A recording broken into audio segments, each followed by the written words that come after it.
하나님 아버지와 우리 주 예수 그리스도로부터 오는 은혜와 평강이 이 자리에 계신 여러분과 함께 하시길 주님의 이름으로 축원합니다. 누가복음 12장은 예수님을 찾아온 무리가 수만 명이 되어서 서로 밟힐 만큼 많았다라고 하는 말로 12장 1절 말씀이 시작을 합니다. 그만큼 예수님을 만나고 싶고 그분의 음성을 듣고 싶은 사람들이 참 많았다라고 하는 표현입니다. 그렇게 보면 지금 이 자리에 있는 저와 여러분도 역시 그 무리 중에 한 사람입니다. 이렇게 모인 사람들에게 예수님은 누가복음 12장 말씀에서 마땅히 두려워해야 될 것을 두려워하고 아무것도 염려하지 말라라고 하는 말씀으로 시작을 하십니다. 그리고 이 말씀을 이어갈 때 갑자기 무리 중에 한 사람이 일어나서 예수님께 한 문제를 요청을 하게 되는데요. 그것이 바로 형제간에 일어난 재산 문제를 해결해 달라고 예수님께 요청하게 됩니다. 이게 13절 말씀인데 오늘 교회력 복음서 말씀의 시작입니다.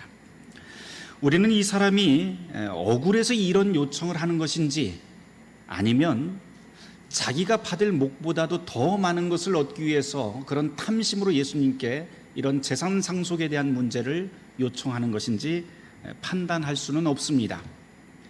그러니까 이 사람이 악하다, 선하다 미리 판단할 필요는 없을 것 같습니다. 중요한 것은 지금 무리 중에서 갑자기 일어난 이 사람이 돈 문제를 꺼내 들었다고 하는 것인데요.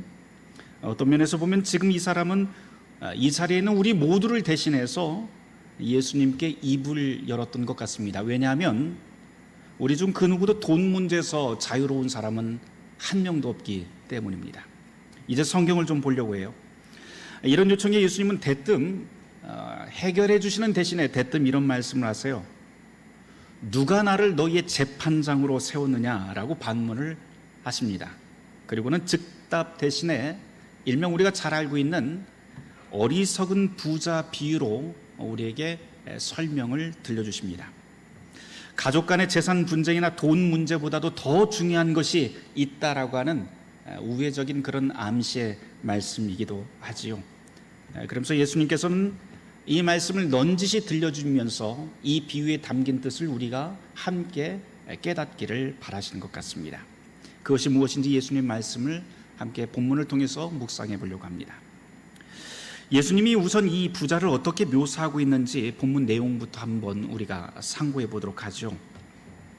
한 부자가 있었는데 풍년을 맞게 됩니다. 그러자 원래 있었던 곳간을 헐고 큰 곳간을 만들어서 그 안에 농작물을 쌓아둘 궁리를 하면서 매우 흐뭇해하고 있습니다. 그러면서 하는 독백이 내 영혼아 많은 소출을 저장했으니까 이제는 평안히 쉬고 먹고 마시고 즐거워하자라고 독백을 하게 됩니다. 열심히 일해서 벌었으니까 좀 이제는 쉬고 먹고 마시고 즐기자. 무엇이 문제일까요? 사실 지금 이 독백은 우리 모두가 다 꿈꾸는 은퇴 설계라고 할 만합니다. 너무나도 자연스러운 삶의 태도이죠. 그런데 이상한 것은 예수님은 이 사람을 두고 참 어리석다라고 그렇게 설명을 하고 있어요. 도대체 이 사람이 뭘 그렇게 잘못했기 때문에 예수님은 이 사람을 어리석다라고 그렇게 말씀하실까요? 한번 보죠. 자기 밭에서 열심히 일해서 많은 소출을 거두었고 그것을 저장하려면 더 큰 곳간을 세워야 됩니다. 이것 보고 잘못됐다 또는 어리석다라고 말할 수는 없는 노릇이지요. 또한 이 소출을 꺼냈다라고 하는 것인데 이 소출을 얻은 것은 이 부자가 자기 땅에서 얻은 것입니다. 사기치거나 빼앗거나 고리대금처럼 부당한 이윤을 취득한 것도 아닙니다. 게다가 이제 열심히 일했으니 쉬면서 먹고 마시고 즐기자라고 이렇게 말하는 것을 보면 이 사람은 자기에게 주어진 그 삶에 대해서 멈출 줄도 알고요, 자족할 줄도 아는 그런 큰 욕심 없는 사람인 것 같기도 합니다. 분명한 것은 이 부자가 재물을 모으는 방식에는 전혀 문제가 없어 보입니다. 그런데도 예수님은 20절 말씀에서 어리석다라고 말씀을 합니다. 그 이유가 무엇일까요? 우선 우리는 이 본문을 읽으면서 묵상하면서 이런 생각을 하곤 해요. 부자가 천국에 들어가는 건 낙타가 바늘길을 통과하는 것보다 어렵다라고 하는 말씀을 머리에 떠올리면서 어떤 사람들은 부자면 무조건 나쁜 놈이야 라고 생각하기도 합니다. 하지만 이렇게 생각하시는 분들은 성경이 수많은 부자들을 경건의 본보기로 보여주고 있다는 사실을 간과하고 있습니다. 예를 들면 성경에 부자이면서도 신실한 신앙인이 매우 많이 등장을 하는데요, 구약에서 아브라함 같은 인물은 제쳐두고라도 오늘 우리가 읽은 이 누가복음만 하더라도 삭개오, 아리마대 요셉, 이런 사람들은 아주 대표적인 부자였죠. 또 누가복음과 연결되는 이 사도행전에 보더라도 욥바의 예조자인 다비다, 빌립보 교회를 세웠던 루디아, 백부장 고넬료도 역시 다 부자였습니다.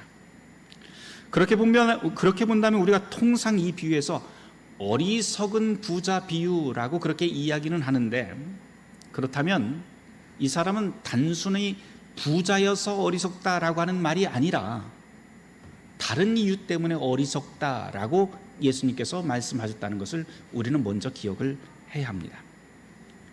누가복음 12장 21절에서 예수님은 이 사람이 왜 어리석은지 설명을 하고 있는데요, 우리 함께 찾아서 같이 읽어보도록 하죠. 누가복음 12장 21절 말씀입니다. 같이 읽습니다. 자기를 위하여 재물을 쌓아두고 하나님께 대하여 부유하지 못한 자가 이와 같으니라. 아멘. 자기를 위해서는 부유한데 하나님을 향해서는 부유하지 못한 자, 이것이 무슨 뜻인지 이 부자의 독백을 통해서 우리가 한번 볼 수가 있는데요, 부자는 자기 영혼까지도 걱정하는 사람입니다. 그런데 먹고 마시고 즐거워하는 안식의 모든 토대가 어디에 있냐면 바로 오직 곳간에 쌓아둔 곡식에 있는 것을 우리는 확인할 수 있습니다.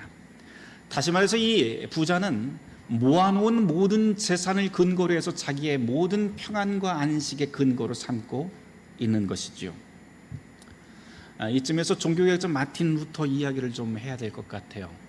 마틴 루터가 1529년도에 평신도의 성경이라고 일컫는 대교리 문답을 작성을 하게 되는데요, 펴내게 되는데 거기 맨 처음에 10계명이 나옵니다. 그 10계명 중에서도 제1조에 해당하는 구절을 여러분에게 조금 길지만 읽어드려 보도록 하겠습니다.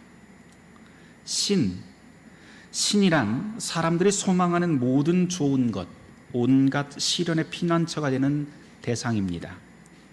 당신의 마음이 매달려 있고 당신의 모든 것을 지탱하는 대상, 그것이 바로 당신의 신, 당신의 하나님입니다. 그러므로 제1계명은 우리에게 바른 신앙과 진정한 신뢰를 요청합니다. 다시 말해서 무엇이 참되고 유일한 신인지 올바로 판단하여 당신의 마음을 오직 그곳에만 두라고 하는 뜻입니다. 그래서 이 계명은 계속 이렇게 외칩니다. 보라, 오직 나만 너의 하나님을 섬기고 하나님으로 섬기고 결코 다른 신을 찾지 말라. 네가 필요한 선한 것과 소망하는 것 무엇이든지 나에게 구하라. 네가 불행과 궁핍 가운데 있을 때 내게 와서 매달리라. 그러면 내가 반드시 풍족히 채워주고 모든 환난에서 도와주리라. 다만 네 마음을 다른 어떤 것에도 두지 말라. 나는 이것에 대해 구체적인 예를 들어가며 좀 더 명확히 설명해야겠습니다. 이 계명을 엉뚱하게 이해하고 받아들이는 사람들이 있기 때문입니다. 돈과 재물이 불어나고 모든 것이 충족해지면 그것이 하나님을 잘 섬긴 결과라고 생각하는 사람들이 있습니다. 이런 사람들은 너무나도 완고하고 확고하게 이것을 신뢰하고 자랑하면서 자기 소유를 이웃에게 나눠주지 않습니다. 물론 그런 사람들도 일종의 신을 섬기고 있습니다. 그런데 그 신의 이름은 맘몬입니다. 맘몬은 돈과 재물의 신입니다. 맘몬을 섬기는 이들은 모든 마음을 돈과 재물에 두고 있지요. 이것이야말로 이 땅에서 가장 흔한 우상입니다. 돈과 재물이 있는 사람들이 말하기를 나는 지금 낙원 한가운데 앉아 있어서 안전하고 행복하고 아무것도 두렵지 않다라고 말합니다. 이 땅에서 만몬, 즉 돈과 재물을 섬기지 않으면서 선한 용기를 가지고 슬퍼하거나 불평하지 않는 사람들을 거의 볼 수 없는 지경입니다. 이것은 우리가 무덤에 들어갈 때까지 달라붙어 있는 인간의 본성입니다. 돈과 재물을 신뢰하는 것과 마찬가지로 위대한 지식, 현명한 처세술, 권력, 호의, 우정, 명예를 신뢰하는 자들도 똑같습니다. 이들 역시 일종의 신을 섬깁니다. 그러나 그런 것들은 참되고 유일한 신이 아닙니다. 여러분, 거듭 강조합니다. 나 외에 다른 신들을 섬기지 말라라고 하는 제1계명의 바른 가르침은 바로 이것입니다. 당신은 이미 당신의 마음에 무엇에도 흔들리지 않게 신뢰하는 무언가를 가지고 있다라고 하는 뜻입니다. 루터의 10계명 제1조 해설입니다. 이 해설 그대로 사람들은 어리석은 부자처럼 자기 곳간을 의지하면서 살아갑니다. 재산, 명예, 권력, 이것을 얻기 위해서 탐욕을 부리고 계속해서 자기 곳간을 촘촘하게 채우면서 살아갑니다. 이렇게 살면 우리의 평안과 안식이 보장될 것으로 생각합니다. 하지만 이런 생각으로 사는 모든 사람에게 주님은 오늘 누가복음 12장 20절 말씀에서 이렇게 말씀하십니다. 어리석은 자여, 오늘 밤 너의 영혼을 내게서 도로 찾으리니 그러면 네가 준비한 것이 누구의 것이 되겠느냐. 여기서 도로 찾는다라고 하는 예수님의 말씀을 주목해 보지요. 도로 찾는다라고 하는 것은 지금 내 손 안에 주어진 내 소유물이라고 하고 말을 하고 있지만 실제로는 내 소유가 아닌 것이 있다라고 하는 그런 뜻이지요. 그게 무엇일까요? 그것은 바로 우리의 생명, 우리의 영혼입니다. 옷이나 집, 먹는 것이 잠깐의 기쁨을 만들지는 몰라도 그것으로 참된 안식이 보장되지는 않습니다. 참된 안식은 물질이 아닌 영혼 또 생명에서 시작합니다. 그런데 성경은 우리 영혼이 내 소유가 아니라고 선언을 하지요. 내 소유가 아닌 것이 어디 영혼뿐이겠습니까?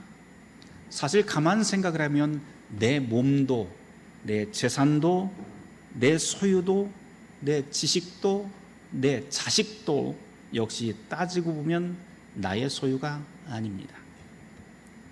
그런데 지금 이 비유에 나오는 부자는 어떻습니까? 부자의 독백을 보면 영혼도 자기 것이고 거기서 나오는 기쁨은 모두 다 자기 곳간에서 비롯된다고 착각합니다.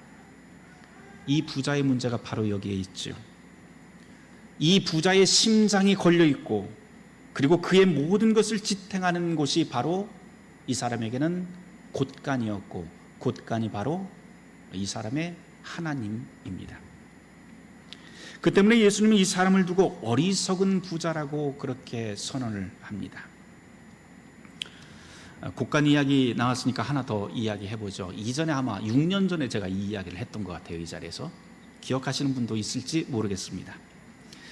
유럽의 오래된 교회를 둘러보면은 몇 가지 공통점들을 그 건축이라든지 양식의 건축 양식의 공통점들을 발견할 수가 있는데요.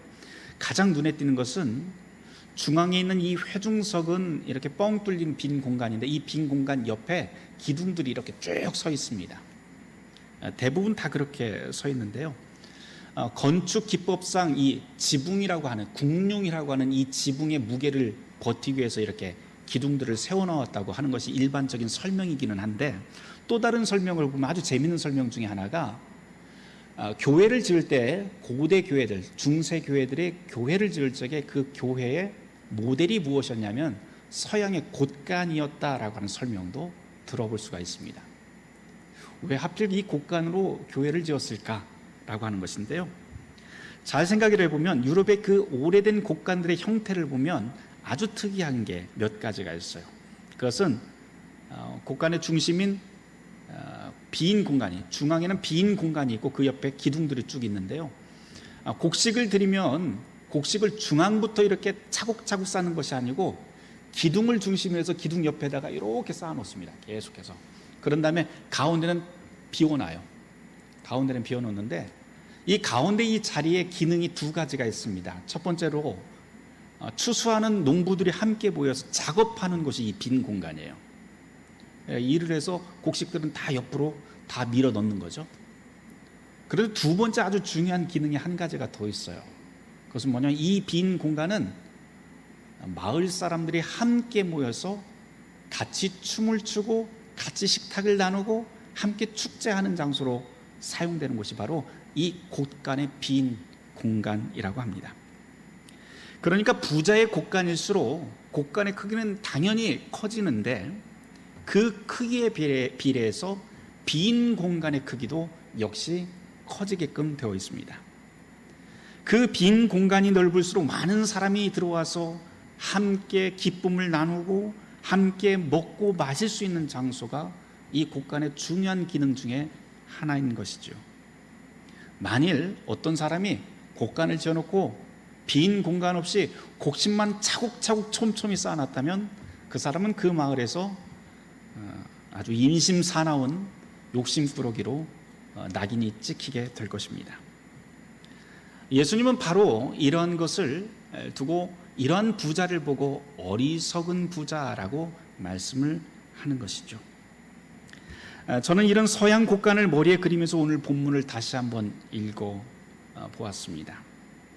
오늘 복음서 본문에 나오는 부자는 곡식 저장을 핑계로 해서 있던 곡간을 부수고 큰 곡간을 세우려고 합니다. 그리고 그곳에는 빈 공간을 만들지 않고 곡식만 가득 채우려는 생각을 하게 됩니다. 이게 바로 어리석은 부자인 것이죠. 이제 오늘 말씀의 맨 앞부분으로 좀 돌아가야 될 때가 된 것 같습니다. 오늘 말씀이 무리 중 한 사람이 가족의 재산 상속 문제로 시작했다고 하는 점을 여러분들이 기억하시길 바랍니다. 우리는 늘 돈과 재물에 관심을 두고 삽니다. 하지만 예수님은 돈과 재물을 어떻게 모아라 라고 하는 것에 별 관심이 없어요. 그 대신 그 돈과 재물을 어떻게 사용할 것인가 라고 하는 그 가치에 관심을 둡니다. 여기서 중요한 대목은 탐심을 멀리하고 나눔의 정신을 가지라 라고 하는 것이죠.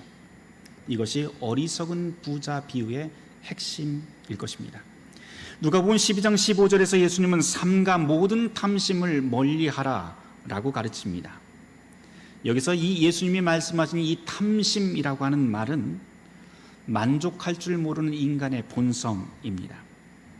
재물에 대한 욕구는 사실 우리 삶에 있어서 가장 강력한 충동 중에 하나이지요. 인간 본성에 속하는 일이기 때문에 이것을 무턱대고 악한 것, 나쁜 것이라고 미리부터 말할 필요는 없습니다. 다만 이 탐심, 이 탐욕이 위험한 이유가 있어요. 그것은 이 탐욕 때문에 우리의 인간의 모습, 우리의 본연의 모습 또는 존재의 모습을 잃어버릴 위험성이 바로 이 탐욕 안에 들어있다라고 하는 점입니다. 이 같은 맥락의 말씀이 또 하나 아주 유명한 말씀이 있는데 디모데전서 6장 10절 말씀이지요. 거기에 보면 이런 말씀이 나옵니다. 돈을 사랑하니 일만 악의 뿌리다라고 하는 그런 말씀이 나옵니다.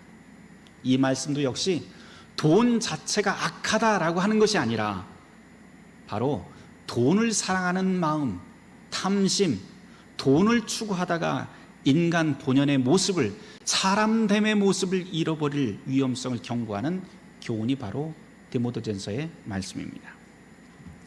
예수님께서도 돈과 재물을 향한 이 탐욕의 위험성에 대해서 많은 말씀을 하셨지요. 그런데 요즘 우리가 살아가고 있는 이 사회를 보면 탐욕이라고 하는 것은 거의 죄로 취급되지 않습니다. 오히려 그걸 더 부추기는 것 같아요. 게다가 요즘 사람들은 자신의 크기, 나의 크기가 바로 이 부에 달려있다라고 생각을 합니다. 왜냐하면 세상은 늘 사람의 크기, 사람의 크고 작음을 은행 계좌로 그 사람을 측정을 해버리잖아요.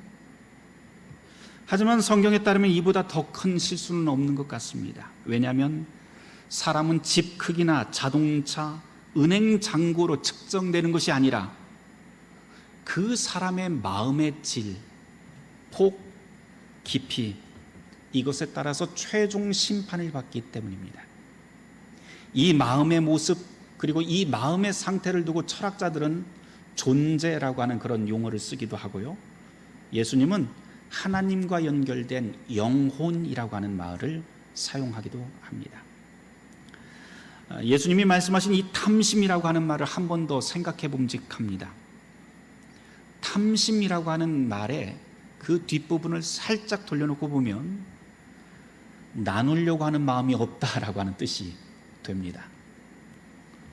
곡식을 저장하는 목적도 자기 자신만을 위한 것이고, 그것을 사용하는 것도 자기 자신만을 위한 것이라면 이 사람은 이미 사람됨의 가장 중요한 의미를 잃어버린 것이죠.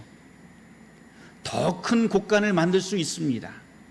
하지만 결국 그 속에 갇혀버려서 고립되는 사람이 바로 나눔 없는 사람의 최후입니다. 남의 것을 빼앗으며 재산을 축적하는 사람은 충분히 어리석은 사람이지요. 그런데 여러분, 한 가지 더 우리가 생각해야 될 것은, 나는 재산에 욕심이 없어, 나는 더 가지려고 싸우거나 빼앗지도 않으니 나는 그런 탐욕과는 좀 거리가 먼 사람이야 라고 생각하는 분들도 있을지 모르겠습니다. 하지만 탐욕스럽게 재산을 모으지 않더라도 우리 삶 속에 나눔이 없다고 한다면 그 사람도 역시 어리석습니다. 재산뿐만 아니라 자기 생각, 자기 꿈에 이르기까지 모든 것을 자기만을 위한 도성에 가둬놓고 산다면 그것이 바로 어리석은 행동입니다. 오늘 본문에 나오는 부자를 한번 잘 생각해 보세요. 그런 모습이 아주 다분합니다. 이 부자는 혼자서 생각하고 혼자서 판단하고 자기 자신만을 위한 꿈을 꿉니다. 분명히 이 부자는 자기 자신에게는 아주 부요해요. 흡족해합니다. 하지만 딱 거기까지예요. 예수님은 이 사람을 자기에게는 부요하나 하나님에게는 부요하지 않다라고 하면서 어리석은 부자라고 평가합니다. 그러면 하나님께 부요하다라고 하는 것은 또 무슨 뜻일까요? 성경을 읽어보면 그 뜻이 아주 분명해집니다. 우리가 잘 알듯 성경 전체를 요약하면 하나님을 사랑하고 내 이웃을 내 몸과 같이 사랑하는 것이라고 그렇게 요약을 할 수 있습니다. 특별히 구약에서 이스라엘 사람들은 이 하나님의 뜻을 실천하기 위해서 가장 기본적인 덕목들을 마련해 놓고 그것을 실천해 왔는데요, 그것이 무엇이냐면 약자 보호법이라고 하는 것입니다. 고아, 나그네, 홀로 된 여인, 이 3대 약자를 위해서 자기의 곡간을 비워내고 도와주는 것, 이것이 바로 사랑의 실천이고 하나님의 뜻을 준수하는 가장 기본적인, 가장 기초적인 첫걸음이라고 이스라엘 사람들은 생각했고, 바로 구약이 그것을 우리에게 가르칩니다. 이것이 바로 하나님께 부유한 삶의 첫걸음입니다. 물론 성경은요, 부자의 구원을 낙타가 바늘 위에 들어가는 것과 같다라고 비유할 정도로 부자들에게는 분명히 인색합니다.